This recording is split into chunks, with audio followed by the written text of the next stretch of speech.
नमस्कार मंडळी, मी अर्पणा. माझ्या यूट्यूब चॅनलवरती तुम्हा सर्वांचं अगदी मनापासून स्वागत.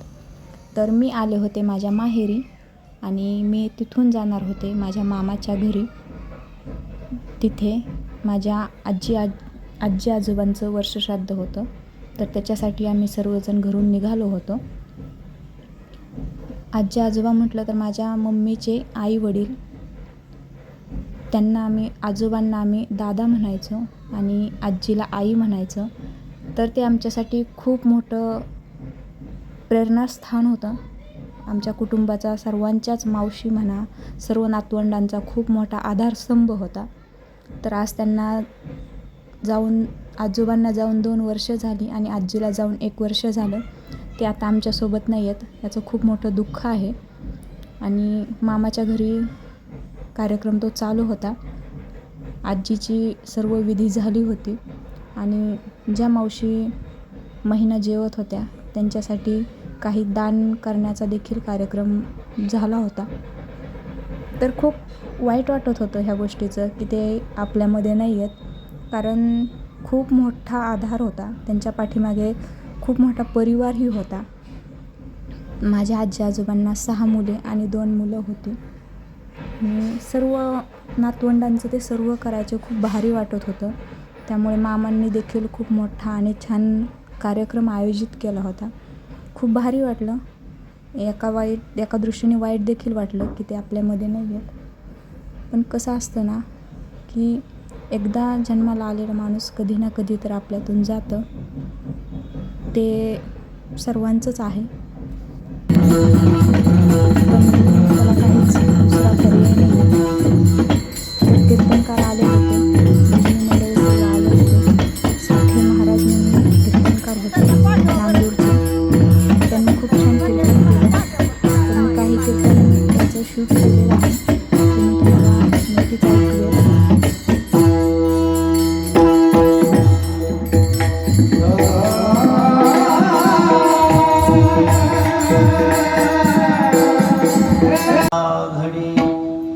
एका जनार्दनी न घ्यावा संशय, एका जनार्दनी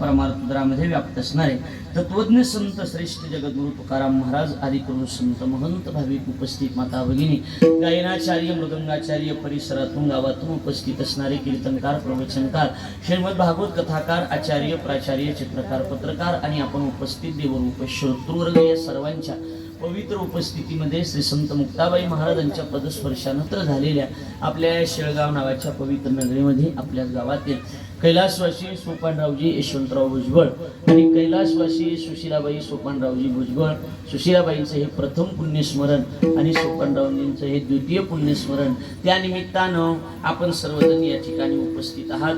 त्यांचे दोनही चिरंजीव अर्थात साहेबरावजी भुजबळ, बाबासाहेबजी भुजबळ आणि त्यांच्या मुली कमलबाई नलवडे, लताबाई नलवडे, मीराबाई सुकांडे, बाळाबाई नलवडे, केशर बांदल, प्रमिला शिरसाट आणि त्यांचे बंधू भागवतरावजी भाऊ भुजबळ, या सर्व भुजबळ परिवाराच्या वतीनं आपल्या आई वडिलांप्रती असणारा आदरभाव अन्नदान ज्ञानदानाच्या रूपानं समर्पित करावा, याच एका पवित्र उद्देशानं कृतज्ञतापूर्वक केलेलं आयोजन आहे. विठ्ठल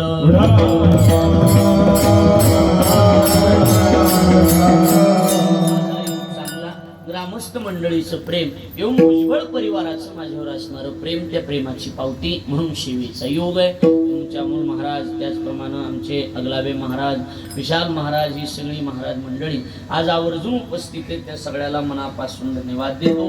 खरं म्हणजे मरण ही प्रत्येकाच्या जीवनामध्ये ठरलेलंच आहे. यमाची यातना जो जीव जन्माला आला त्याला प्रत्येकाला भोगावी लागणारच आहे. यम यातना आजपर्यंत कुणाला चुकली नाही, कारण ज्याचा जन्म झालेला आहे त्याला मरण हे निश्चितच आहे. बरोबर आहे का नाही? मग कुणी कसाही असला तरी मरण हे येणारच आहे.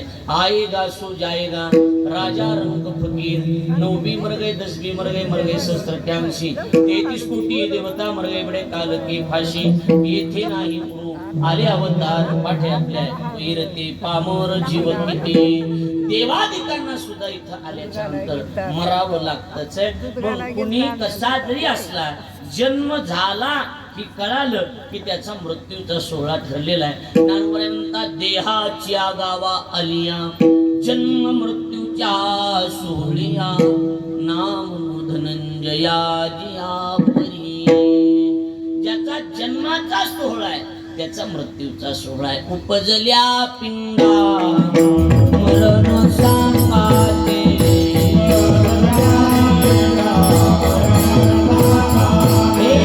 उपजल्या पिंडा मरण सांगाते,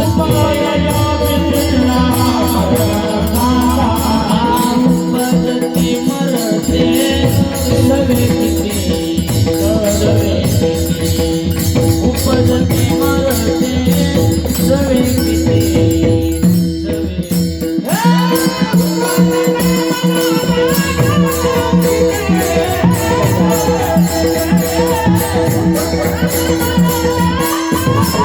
तर असा त्यांनी खूप छान सारांश मांडला होता. खूप छान कीर्तन त्यांनी केलं होतं. आणि विराज देखील त्या भजनी मंडळामध्ये सामील झाला होता, कीर्तनांच्यामध्ये तो सामील झाला होता.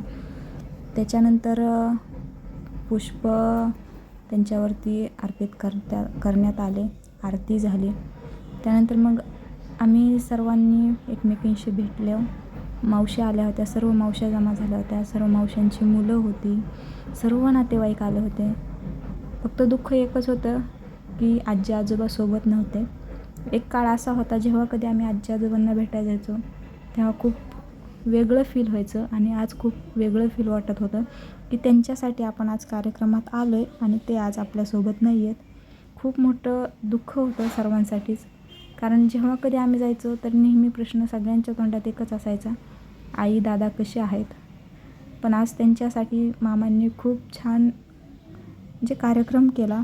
मला असं बोलता येत नाही, पण खूप भारी कार्यक्रम आयोजित केला मामांनी. तर त्यांच्या आत्म्याला शांती लाभो एवढंच माझं म्हणणं आहे. आई आणि दादा तुमची आठवण कायम येत राहील. भावपूर्ण श्रद्धांजली.